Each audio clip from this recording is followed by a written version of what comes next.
ભાવનગર જિલ્લામાં રહેતા ખેડૂત પ્રાકૃતિક ખેતીમાં ઘઉંનો પોક તૈયાર કરી તેનું વેચાણ કરી રહ્યા છે.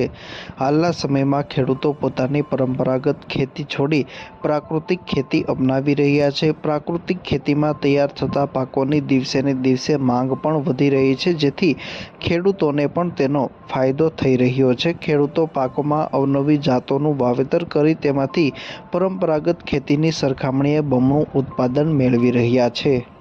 સરવૈયા લગધીરસિંહ દયુભા, ગામ દેદરડા, ભારતી ફાર્મ. પ્રાકૃતિક ખેતી મારો આ રનિંગ 8મું વર્ષ છે અને મારો અભ્યાસ 7 છે.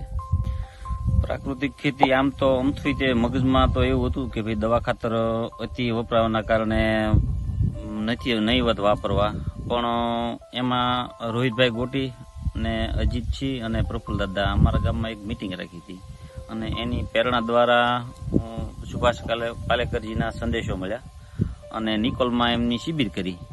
અને પછી જોકે આમ તો 1-2 વર્ષ પહેલાથી બીજા ભાઈઓ પાસેથી સાંભળીને તે ખેતી તો શરૂઆત કરી દીધી હતી, પણ પૂરી પ્રેરણા ત્યારથી નિકોલ મિટિંગ 6 દિવસની શિબિર કરવાથી મળી. હાલ મેં વાવેતર 20 વીઘાનું વાવેતર કર્યું છે.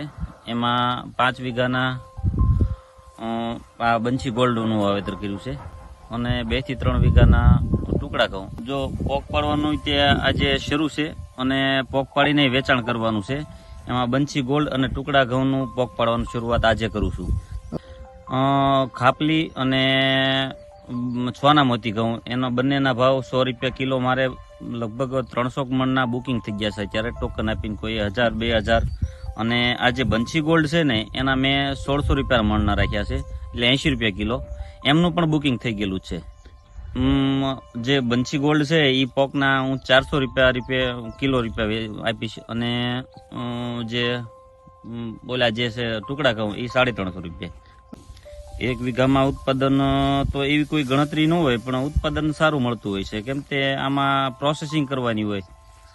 પોક પાડવામાં સૌથી મહેનત વધારે હોય છે અને ઉત્પાદનના દ્રષ્ટિએ 50% વજન પણ ઘટી જાય, પણ ઉત્પાદનની દ્રષ્ટિએ સારું ઉત્પાદન મળે. આમ જે બીજા ઘઉંના અંતર ગણતરી કરો તોય પણ પોક બનાવીને જો મહેનત કરીને પ્રોસેસિંગ કરીને ગ્રાહક સુધી પહોંચાડવીને તો એ લાખ રૂપિયાના આસપાસનું ઉત્પાદન મળે છે. પોકનું વેચાણ ઓલ ભારતમાં અને આમ કુરિયર દ્વારા પહોંચાડું છું અને ખાસ કરીને અમદાવાદ સૃષ્ટિમાં ને એમાં વેચાણ કરું છું. ખેડૂતના જણાવ્યા મુજબ પોતે છેલ્લા 8 વર્ષથી પ્રાકૃતિક ખેતી સાથે સંકળાયેલા છે.